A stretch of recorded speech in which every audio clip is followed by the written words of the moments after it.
Moving on to section 7. This is about transformations of functions. So we'll go over all the different types of transformations, but any other graph you're dealing with, so the basic ones that we went through in section 6, all those can be transformed, which means basically you can shift them, vertical shift up and down, you can shift them horizontally, left and right. You can stretch them vertically or stretch them horizontally. You can stretch them or shrink them, so you can stretch, shrink, both horizontally and vertically. And so that's what we're going through here. So basically you have the parent functions that we listed in the previous section of all the different basic functions. You have their parent functions. Like the linear one is y equals x, the quadratic one is y equals x squared. And so every equation that looks like those types, we can just, all we have to do is they're just taken from the parent function and they're just shifted a little bit, right? They're transformed a little bit, just like you look like your parents, right? You're not the exact same, but you're compared to your parents and then you look a little different, right? So these functions are their same type as the parent one. They're just shifted, moved, stretched, shrunk, and just transformed, right? So we're going to learn the different types of transformations here. Again, when we go through these, you don't necessarily have to follow the transformations, even though the quizzes and the tests will kind of ask for what kind of transformation is happening. If you're just asked to graph, then really you could just start plugging in numbers into the equation and see what you get and start to graph these. But once you understand the transformations and what's happening, then you'll have a better grasp of actually what's going on, and it won't take as long. Alright, so let's get into this. So if I have if my first function is y equals f of x, the first transformation is a vertical transformation. So that's when we have the equation something is being multiplied by f of x. Okay, so we have a normal equation and then something's being multiplied by f of x. But remember, f of x just means y, right? So it's like you have a normal x and a normal y, and then what's going to happen is your x stays the same, and most of all these your x stays the same. You're just going to take some number a and multiply it by your y. So what's happening to your y is they're starting to get bigger. Okay, so for instance, let's start looking at some of them. So y, we'll go with y equals x cubed. So that's our parent function of a cubic, right? So I get numbers like this. I get negative 2, -8 as my y. I get -1, -1. I get 0, 0. I get 1, 1, and 2, 2, 8. Okay, so that would be the parent function, right? So if we graph that, we can do it. We can go over -2, and then we could go down 8. 1, 2, 3, 4, 5, 6, 7, 8. Okay, so there's my point, -2, 8. Then I can go -1, -1, 0, 0, 1, 1, and then 2, 8. 1, 2, 3, 4, 5, 6, 7, 8. Okay, so then this graph kind of looks like this. It's a little curvy in here, right? Cubic is curved. Okay, so there would be that function. Now, when I do this vertical, this is called a vertical stretch. Okay, so it's literally like I grab these two arrows and I start pulling them in opposite directions. I grab the top arrow, pull it up, I grab the bottom arrow, pull it down, and I do a vertical stretch. Okay, so that would be taking this same equation, this parent function, and then multiplying it by some kind of a. So say like 2. Oh, that's a cubic. So I multiply it by a 2. Okay, so what's going to happen here, my x's are not going to change. This x's are not going to change. All I do is take my x cubed, that parent function, and multiply it by 2. So I'm going to take all these y's and then just multiply them by 2. Okay, so I'm going to multiply all those by 2, so then I get -16. I get -2. I get 0 still. I get 2, and I get 16. So then here I'm going to have to have a bigger graph a little bit. So I'm going to have to go to 16, right? So if I graph this one, if I graph it in purple, it's going to look like this. So I still have the point, my x's are still the same, just my y values are now changed, right? Because I'm timesing that by 2 I'm timesing my x cubed by 2. The blue ones was x cubed. Now these ones right here are 2 times x cubed, so that's why I times all those y's by 2. So if I graph this, I still get 0, 0. Then I have negative 1, negative 2 now, so negative 1, negative 2, positive 2, or sorry, positive 1, positive 2, and then I have negative 2, negative 16. So that's 8, 9, 10, 11, 12, 13, 14, 15, 16. So right here at negative 2. And then up here I'd have to go up to 16. So 9, 10, 11, 12, 13, 14, 15, 16. So positive 2, positive 16. So then if I graph this, which I'm kind of off the board here, but that's okay. This is going up, oh, like that, and this one's going curved down. So you notice that the blue one is stretched out more. To go from the blue one to the purple one, I have to stretch my graph more, and I stretch it so it's a vertical stretch. I can say vertical stretch of 2 or vertical stretch of 2 is fine. So vertical stretch of 2, right, by magnitude of 2, right, because I'm stretching those numbers, I'm stretching out those y's, I'm making them bigger, right? So my x's stayed the same, the x's are still the same, right? Those x's are still the same, but my y's grew faster, right? So it's a vertical stretch of 2. Okay, the next one is your x's and y's are the same, so we'll still, let's go with x squared, right? So y equals x squared. So there's your parent function. Okay, so there's your parent function. So we can put numbers in like negative 1, or let's do negative 2, negative 1, 0, 1, and 2. Those are really good ones for any kind of cubing or squaring or to the 4th or to the 5th or whatever. Those are some good numbers to always go with when you're dealing with the parent function. So here's my parent function. So here are my y values, right? I plug in negative 2, I get 4. I plug in negative 1, I get 1. I plug in 0, I get 0. Plug in 1, I get 1. Plug in 2, I get 4. So I can graph this parent function. Let's do it in color. Let's do these ones in red. So 0, 0, 1, 1, 2, 4, and negative 1, 1, negative 2, 4. Okay, so there it is, and it's curvy. These are curvy. They're not absolute values, so they have a curve to them. They're a U, where absolute value is a V. Okay, so that's the parent function graphed. Okay, now what we're going to do this parent function is we're just going to multiply it by a fraction. And when I multiply something by a fraction, usually it's just 1 over a just means basically I'm just taking y equals f of x and dividing by a. Okay, so I'm going to divide my y's that I have, these y's, I'm going to divide them by some kind of a. So I might have a problem like this. Y equals, or here's my function, 1/2 x squared, like that.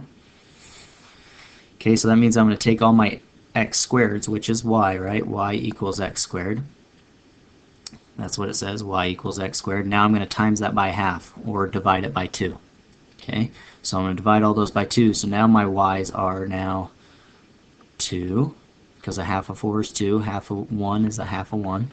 Half of 0 is still 0. Then I have this back at 1/2, and then back to 2. Okay, so now if I graph this one, my x's stay the same. So your x's stay the same. My y's are the things that are going to change. Okay, so my x is still 0, and I got 0. My x is negative 2, but this time I go only up to 1/2, 0, 0, or negative 1/2, and then positive 1/2, and then 2, 2. Okay, so then here's my graph of this one, a little curvy. So notice what happened here is I just like took those arrows and I pushed them both down. Okay, it's like I have my hand right here on this origin, and then I press down going this way and this way, and it on the red here. So on the red, I'm pressing down Okay, and so that's called a vertical shrinking, because my y values, these y values that I had, are now smaller, so they have shrunk down, and they've shrunk by a factor of 2. So you can say vertical shrinking of 2 or a factor of 2 is fine. Vertical shrinking of a factor of 2. Right? So whatever this number is, right, whatever this fraction is, we're just looking at the denominator, right? And so it's going to be a factor of 2. So it's going to be a factor of 2. Okay? So it's a vertical shrinking of 2 because it's getting smaller, right? My y values are getting smaller. The x's, again, stay the same.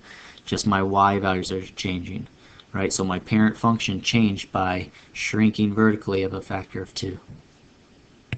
Okay, now let's look at horizontal transformations. So horizontal transformations, like the vertical ones, they changed your y's, right? Your y's changed. Here on a horizontal transformation, you can say your x's change, but I mean they really don't. You still get to pick whatever your x is, but before you plug it into the equation, it changes a little bit. But in reality, your x's don't really change here.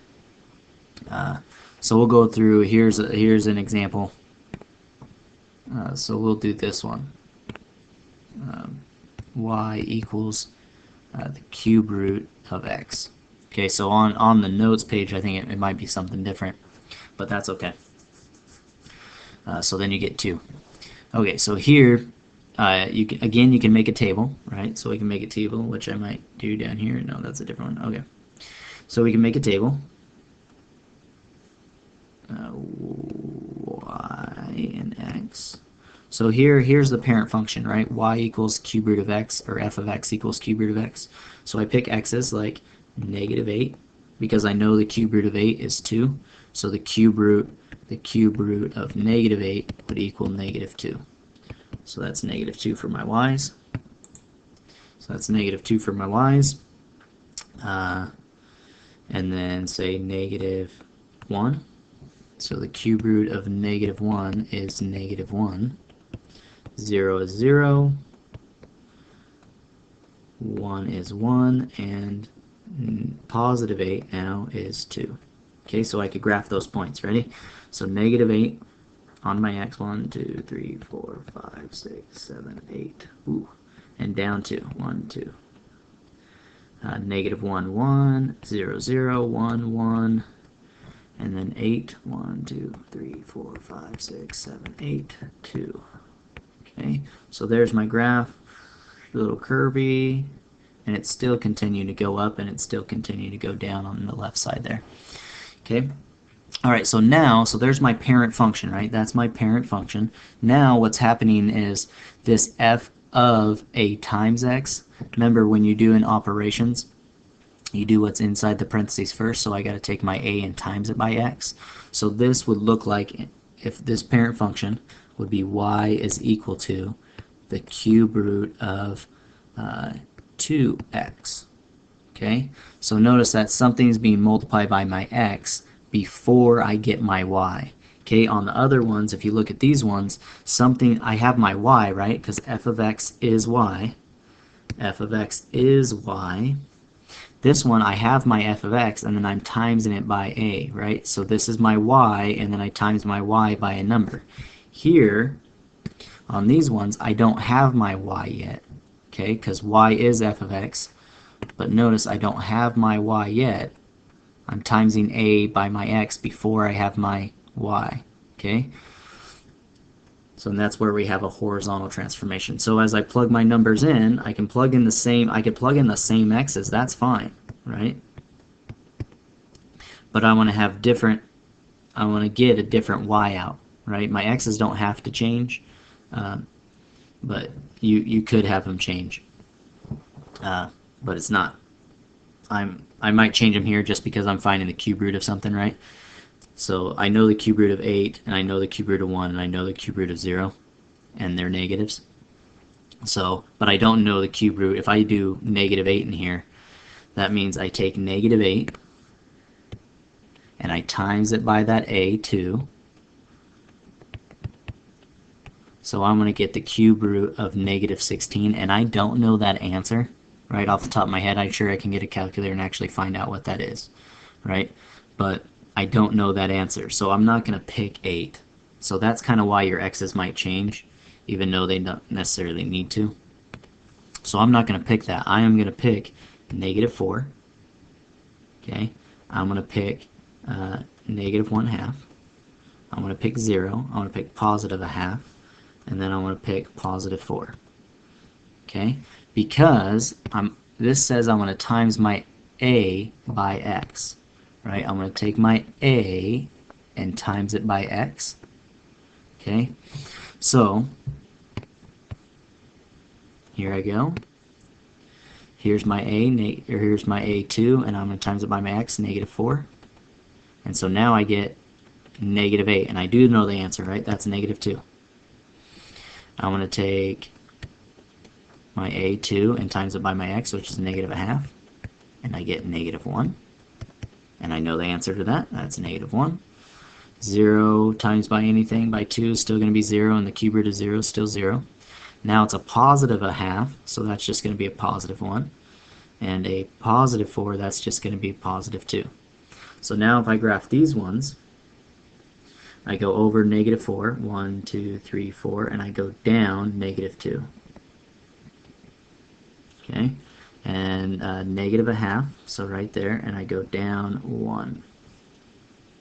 So about right there, and then 0, 0 still, positive 1/2, positive 1, and then 4, 1, 2, 3, 4, up to 2. And these are just because I don't have a perfect graph here, that's why they kind of don't look great.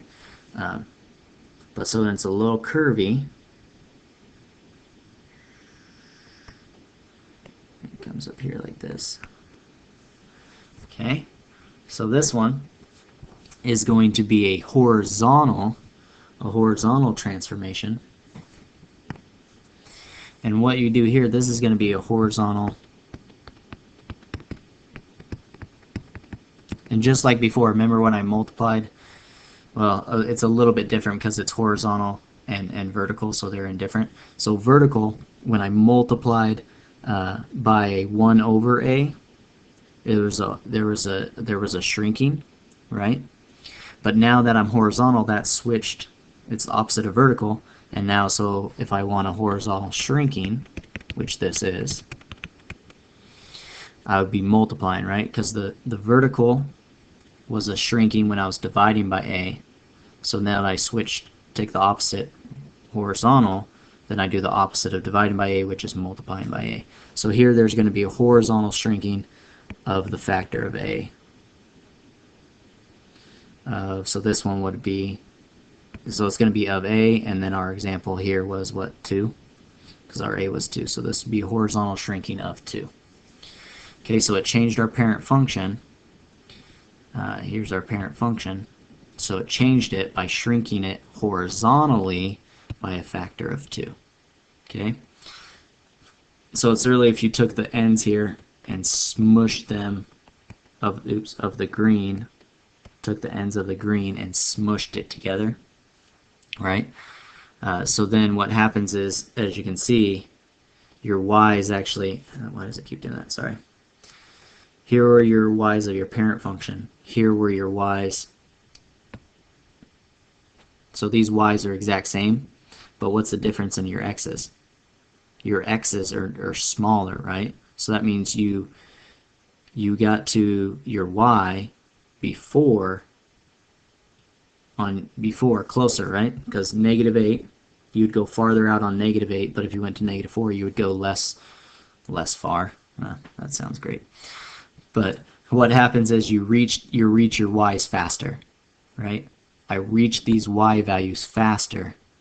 So what's happening is this is getting shrunk horizontally, which makes this go rapidly faster, right? So it's kind of the same as a vertical stretch. So horizontal shrinking is kind of like a vertical stretch, right? That's why it's multiplied by a, and your vertical stretch was a multiplied by a. Okay, and now if we do Come on now. Alright, let's erase some of this stuff because I need room. Okay. That's gone, that's gone, that's gone. Okay, so now we're going to do what we call a horizontal stretching. So if a horizontal shrinking is like a vertical stretch, then a horizontal stretch is like a vertical shrinking. Okay? So this is probably really confusing. Again, you can make a table and just graph them. But if you start to understand this, then you can see the change in your parent function a lot quicker, and you can graph a lot quicker than just making a table. But you could always make a table. Okay, so this is going to be a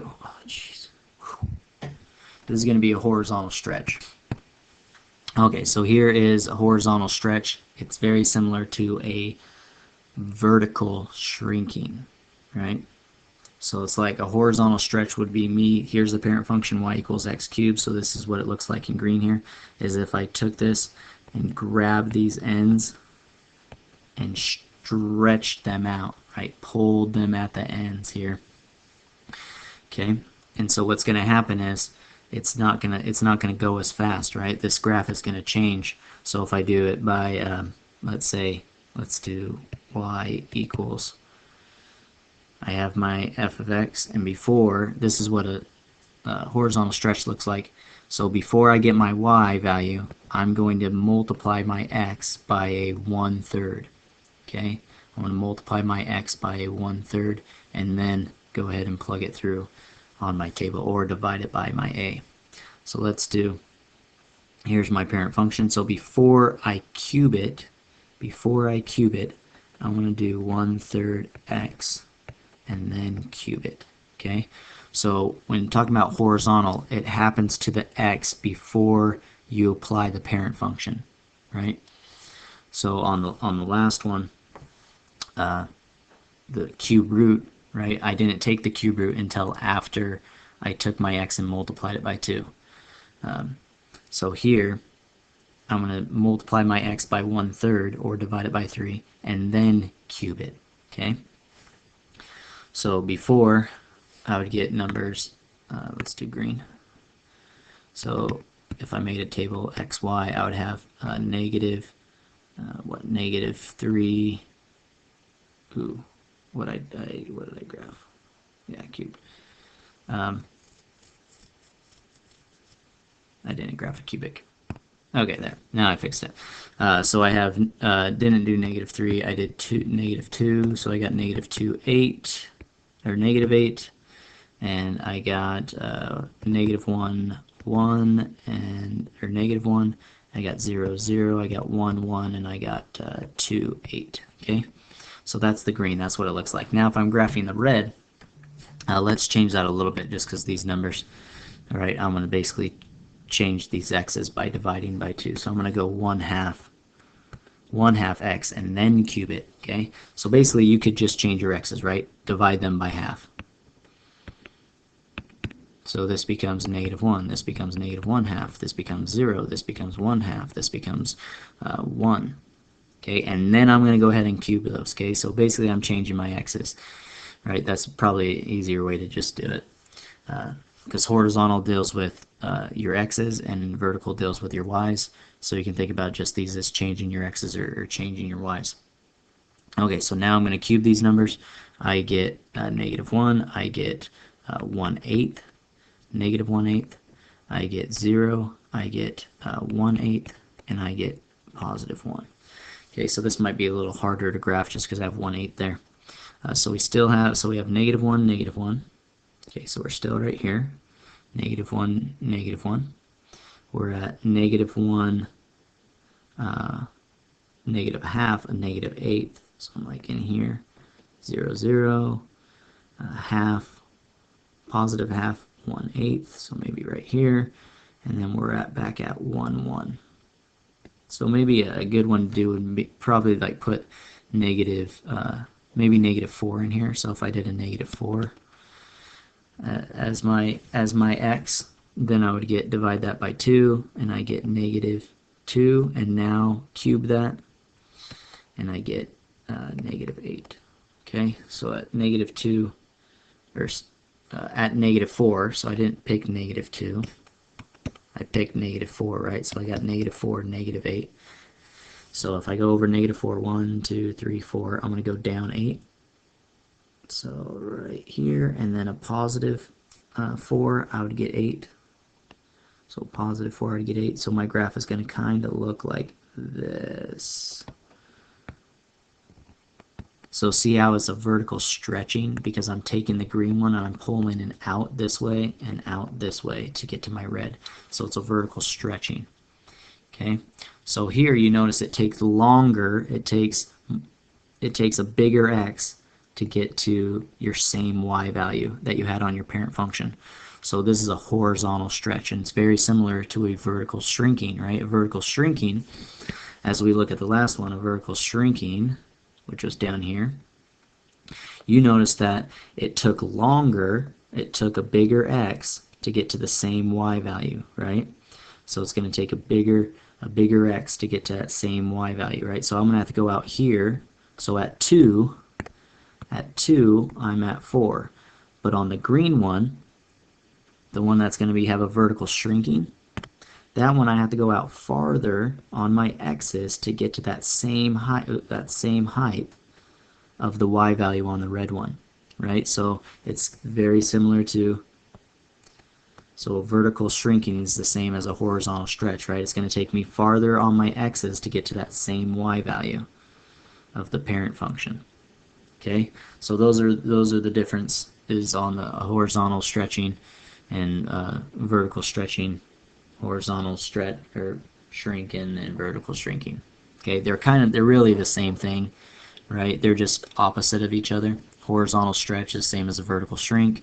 Vertical stretch is the same as a horizontal shrinking. So you can mix those up. So this one, if you would answer it, what's happening in this one?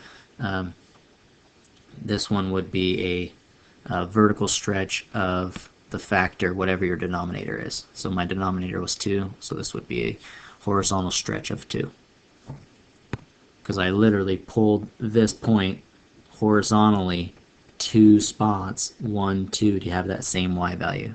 Right? I pulled it 2 spots to get to that y value. Here on the top one, if it stays up there, nope. It's very frustrating, and you're probably frustrated too. Okay, so here, right, a horizontal shrinking, I had to shrink this back. I had to pull this red one back, as you can see right here. At this point, I had to pull this point back to get to that same y value, right? So there was a shrinking there. I had to pull that back, or push it back. So it was a horizontal shrinking of a factor of 2, right? So I had to pull it back to get to that same y value. Okay, talking about reflections. Okay, so graphs, when they change from the parent function, they stretch vertically or stretch horizontally. There's some kind of transformation vertically or horizontally they could make.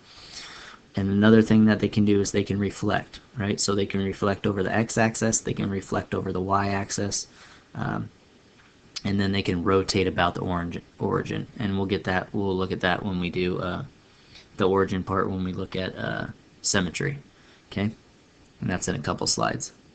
So if I have a function y equals f of x, that means my x, I'll have an x and a y, and so I'd have a point, right? I have some point x, y. Okay, when I take y equals negative f of x, remember f of x is y, right? So that means I have a negative y. So when I have this, when I have a reflection, when I have a negative in front of the function, basically my x is still x, my y is now negative. So I have an x and a negative y, an x and a negative y. So if we graph these points, here both of these are positive, right? So that's a positive x, so that's somewhere over here. Right, somewhere over here, and a positive y. Okay, so I have this point xy. Positive, positive. Now here, when I have a negative f of x, that's just taking the y and turning it to negative. here's my point, x negative y. So where x is positive, so I'm still this way, right? And now I have a negative y. So where negative y is at? Negative y's are down here, right? So now this point is just down here. So basically, what did it flip over? What does it reflect over? So this is the point x negative y. Well, it reflected over my x-axis. Okay, so it reflected over the x-axis. So when you have f of x, when you have your parent function, say for instance y equals say 2x, right? That'd be your parent, that'd be your function, right? And then if it changed, if it reflected, then it'd be y equals negative 2x. Okay? Or it could be, the parent function can be y equals x squared. Then the reflection would be y equals negative x squared. Right? Because here you're taking your x, you're squaring it, and then you times it by a negative. Okay, so it would reflect over that x-axis. X-axis. Okay, then the other type of reflection. Ooh. Sometimes. Okay. So that's reflected about the x-axis. Now here's my normal function, right? Y equals f of x. So say y equals x squared. Okay, now here on the second one, it's minus x. So before the negative was on the outside, this time the negative is on the inside. So the negative's on the inside, so that would look something like this. Y equals negative x, then square it, right? So it changes my x before I actually apply the parent function. Okay, so what's going to happen here is you would have a normal point, right? X, y. Well, here what you're going to have when you change it, your x is still going to be x, but but what's going to happen is when you plug that in, it's going to turn to negative, right? So it's going to be negative. So a negative x, but your y is still going to be the same. So when you graph these, here you have some point, positive x, positive y. But then when you have the negative on the inside, it's going to be a negative x, so that means it's over here, right, to this side. You have negative x's. But your y stays the same. So here it reflects about the y-axis. I flipped it about the y-axis. Okay, so that's the reflections. When you have a negative on the outside of your function, okay, like y equals negative x squared, then it flips over the x-axis. But here when I have a negative x, then it's squared, that flips over the y-axis, okay? And the x squared is probably not the best one because if I have the graphing this, let's graph it in black, right? It looks like this anyways. And then so when I flip it, when I reflect it, when it reflects, or draw that in blue, when it reflects, it's going to be the same thing. So maybe a better one would be y equals x cubed is the parent function. So y equals x cubed. Okay, and then so that looks like, we've graphed that a couple times, that looks something like this, right? Okay, now when I do a negative x and then cube it, okay, so the negative is on the inside, not the outside. So when the negative is on the inside, what happens? So if I pick my x, 0, 0 doesn't change, right? So I have that point 0, 0. And then when I pick 1, it's a negative 1. So when I picked 1 as my x, it's now a negative 1. Okay? And when I pick negative 1, it becomes positive 1. So when I pick negative 1 as my x, I get a positive 1. When I pick a positive 2, so positive 2, it turns it to negative, and negative cubed is a negative 8. So it's somewhere down here. And then when I pick a negative 2, it's over here, negative 2. That negative is going to make it positive, and then cube it, and I get 8. So somewhere up here. So I graph this. Oops. Graph this. So you notice that this reflected over, this point reflected over, or it should be probably over there. this point reflected over, this point reflected over, and it reflected over that y-axis. This one's a better one to look at. Okay, so when the negative's on the inside, before you do the function, before you apply the function, then it's going to flip it, it's going to reflect it over the y-axis. And when it is on the outside, why does it keep doing that? I don't know. When it's on the outside,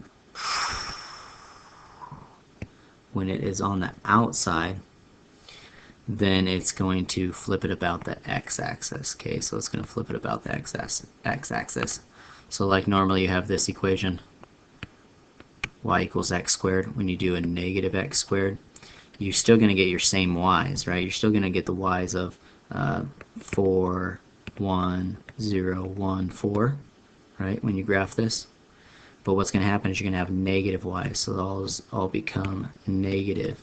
So that means your graph is just going to face down, right? It flipped about that x-axis, or reflected about the x-axis.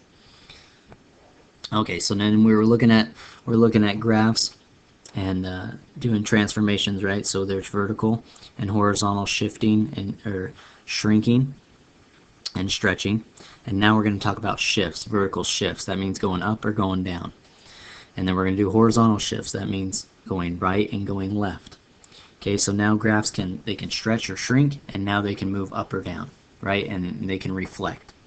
Okay, so now here's the shifting. So vertical stretch is just adding a number to your y, right? So you find your y and then you add to it. So if I have the normal y equals x squared, it's a lot of them we look at, right? We have these points, -2, 4, -1, 1, 0, 0, 1, 1, 2, 4. So our graphs look like this. All right. Now, if I'm adding a number, c is just some number, right? It's a variable. We're just adding some number to these. So if I have this equation, y equals x squared plus 2, that means I take my normal x squareds, right? 4, 1, 0, 1, 2, and now I just add 2 to them. So my x's still stay the same. -2, -1, 0, 1, 2. And now I'm going to add 2 to all these y values. Okay, so I get 6, I get 3, I get 2, I get 3, I get 6. And now I just graph that, right? Basically what happens to this graph is it's going to shift vertically up by 2 units. So it's going to shift vertically by 2 units. So this point right here is going to move up 1, 2. This point here is going to move up 1, 2. Right, 1, 2. This point is going to move up 1, 2. This point out here is going to move up 1, 2. This point out here is going to move up 1, 2. Right, so then we just have this. So our graph, our function literally shifted vertically by 2 units. So it shifted vertically by 2 units. Okay, the other one. Wow. Okay, so our other one is it's a vertical shift, but it's a negative shift. So y equals x squared. We'll keep on going with that, right? It's this one. Okay, and then if I have y equals x squared minus 2, that means just it's going to shift down 2 units. It's -2, so it's going to shift down 2 units. All right, all these points right here are going to shift down 2. This one's going to shift down 2. This one's going to shift down 2. This one's going to shift down 2. So there's my graph. It just shifted down 2. It's a vertical shift. You can shift up or you can shift down. It's just a vertical shift based on what you're adding to your normal parent function. Right? So if I'm adding, that means I'm going to shift vertically. If I'm subtracting from my parent function, then I'm going to shift down, right? Or I guess it's both vertical shifts. Adding would be shifting up and negative would be shifting down.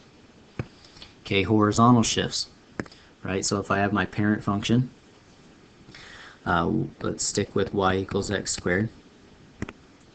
So we have -2, 4, -1, 1, 0, 0, 1, 1, 2, 4, 0, 0, 1, 1, 1, -1, 1, -2, 4. positive 2, 4, right? So there's our parent function. Okay, and now horizontal shifts looks like this. Like kind of like before, right? It's inside the parentheses. Makes a horizontal shift. So I'm subtracting h, right? So I'm subtracting h here, minus h. So again, you could pick the same x's. I don't care. You could pick the same x's, or you could move your x's over. Basically, that's what this horizontal shift, it's moving your x's over, right? Horizontal deals with the x-axis, so it's moving these over. Okay, so if I have something like this, it's happening before I take the function, right? So it's happening before I get my y. So this would be x minus 2 quantity squared, right? It's happening before I perform my operation or my function, which is squaring. So this, you could do, if you could pick the same x's, it's fine. So let's pick the same x's. Let's do negative 2, negative 1, 0, 1, and 2. And then we'll do it where we change the x's. Okay, so here I'm taking negative 2, and then I'm subtracting 2 first, and then I square it. So that would be 16, right? Here would be minus 1 minus 2, that would be negative 3 squared, which would be 9. This would be still be 0, or sorry, that would not be 0, right, because I'm subtracting 2, so that would be 4. This one would not be 9. Don't try to repeat yourself here. Here, 1, subtract 2, right? 1 minus 2 is negative 1, so that would be 1, and 2 would be 0. So I have 16, 9, 4, 1, and 0. So at negative 2, I'm at 16. There was 4, 5, 6, 7, 8, 9, 10, 11, 12, 13, 14, 15, 16. So at negative 2, I'm at 16. At negative 1, I'm at 9. So there's 4, 5, 6, 7, 8, 9. At 0, I'm at 4. At 1, I'm at 1. And at 2, I'm at 0. Okay, so is that my graph? Do I just draw a line there? No, it's still going to have that same shape, right? It's still quadratic. So it's still going to be U, even though that didn't look like a U. Right, so it's a little curvy through there. Well, what does the other side look like? Do I just stop there? Well, that's why sometimes it's not best on these ones to pick the same x's, right? Because literally this says subtracting 2 from my x before I square it means I'm moving this green graph, I'm moving it right too. So I could literally just take these points and shift them horizontally 2 spots, right? 1, 2, that's why you have that point there. 1, 2, that's why you have that point there. 1, 2. Then I would shift this point right here. 1, 2. This point. 1, 2. Right? So there's what that graph actually finished looks like. Okay, because I'm literally shifting it over too. If you want to do a table, great. But we know how to graph these parent functions pretty well.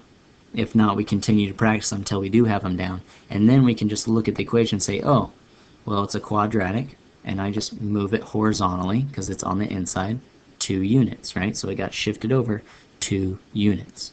Okay, or you can continue to make a table, that's great, right? But if I see that it's a quadratic, then I know this is the parent function. I know these are the normal points of a quadratic, and this says I'm shifting over 2 units. You might think it's negative 2 units, but remember, this is negative h, or opposite of h. So I got to take opposite of that. So what's the opposite of negative 2? That'd be the positive 2, so that's why it shifts right 2. Okay? Okay, so the 3 types of symmetry. Symmetric about the y-axis. We kind of looked at that when it's reflected about the y. That's called even. Okay? And then we have about the x-axis. And then we have symmetry about the origin. That's when we rotate it about the origin, and that's called an odd function.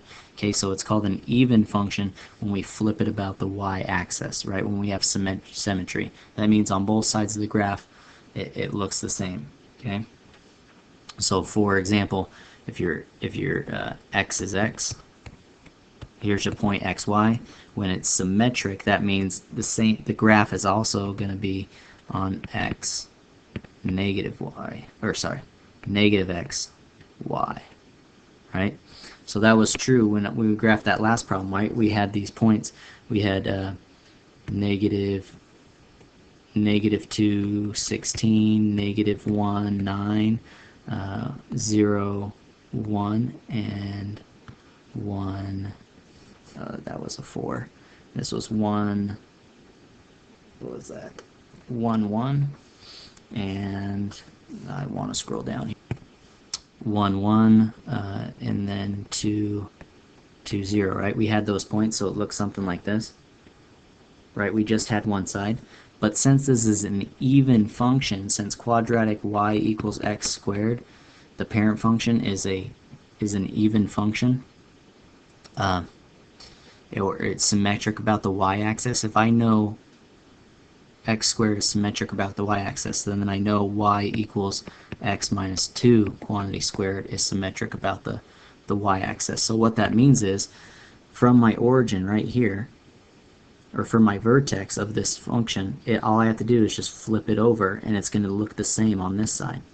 So all I have to do is graph half the graph, and I know the other side is going to be symmetric about the y-axis, right? Or symmetric about what we call the axis of symmetry. It's the line going through the vertex. All right, so just normal y equals x squared looks like this. 0, 0, 1, 1, negative 1, 1, 2, 4, negative 2, 4, positive 2, 4, right? It looks like this. And we can see that about the y-axis, right? This y-axis, I can take this graph, this side, and I could literally fold it over, and it will land on this side. Okay, so if I can take a piece of paper and fold it on that y-axis and fold my graph over and it lands on top of each other, that means it is an even function. Okay, so the steps to see, there would be a problem that says, is this an even function or not? So here are the steps to do it. Okay, so step 1 would be pick an x. So plug it in, right? I pick an x, I plug it in, see what I get. Okay, so for instance, let's just do this y equals x squared. Okay, so I pick an x, I plug in, I pick 2. Okay, I pick 2, I get 4 out. Okay, now step 2 is to pick negative x. So that's the opposite of x. Well, that'd be negative 2. So pick negative 2, plug it in. What do you get? I get 4. So notice I picked x, got a y. Then I picked negative x and I got the same y. That means that your function is even. Okay, that means your function is even if that happens. Now let's look symmetric about the x-axis. That means it's going to be kind of reflected about the x-axis. Okay, so for instance, look at y equals square root of x. Okay, so that means whatever your x is, you're going to get a y. Okay, and then when you plug in that same x, you're also going to get a negative y. So when you plug in an x, so you pick an x, oops, so the steps would be to pick an x, pick an x. If you get plus or minus an answer, plus or minus y, that means that is symmetric about the x-axis. Okay, so for instance, here's our function y equals square root x. So I pick an x, say 4. Okay, so what's the square root of 4? Well, that is plus or minus 2, right? So I got 2 answers. So that means 0, 0, 1, 1, negative 1, 1, 4, 2, 4, negative 2, right? So that's what the graph looks like, right? It's reflected about. If I fold this, if I fold it on the x-axis here, x-axis, this side will land right on this side. So it is symmetric about the x-axis, right? And here's how you can test it. If you just had the equation and you didn't have the graph, you'd pick an x, you'd plug it in, and if you got 2 answers out, plus that answer and negative that same answer, then it would be symmetric about the x-axis. Okay, so the last one is symmetric about the origin. Okay, this one is y equals the cube root of x. Okay, so what's going to happen here is you have an x and a y, a point xy. What's going to happen is you will get a negative x and a negative y. Okay, so you have some point up here, x, y, and if it's symmetric about the origin or an odd function, if it's an odd function, it's going to be about the origin. So I'm looking at the origin and then I'm taking this point, right? It's like I place my finger right there on the origin and then I take this point and rotate it 180 degrees, and it's going to land right here, being a negative x and a negative y. Okay, so how I take this point is I pick an x, pick x, and get y. Okay, and then I pick another x, I pick negative x, and see, do you get negative y? Okay, if you get your negative y, then you're good. So let's pick an x. Let's do 8. So what is the cube root of 8? That's 2. Okay, now let's pick negative 8. So what's the cube root? Oops, cube root of negative 8. That's negative 2. So here I had my x, and I got my y. Then I picked negative x, and I got a negative y. So what that means is this is an odd function. It's symmetric about the origin, meaning I hold my graph on one side, and then I can rotate it about the origin 180 degrees, right? 180 degrees, and it will land on that other side. Okay, so that's the 3 types of symmetry. You have symmetric about the origin, which means it's an odd function. You have symmetric about the x-axis, and you have symmetric about the y, which means it's even. Okay, and so that's it. Okay, so here are the problems for 2.7. That was a long one, right? And this stupid thing keeps on messing up and doing different things, so sorry about that. But you can start working on this. Remember, look over the notes, right? Go through the notes. If something sounds confusing, maybe you don't have to watch almost an hour worth of video notes, right? Go to each section and do it, and figure out what kind you don't understand, and then go to that section of the video and play it. But you're at the end of this video, so you've already listened to 52 minutes of me talking, so sorry about that. Next time I'll say it at the beginning of the video.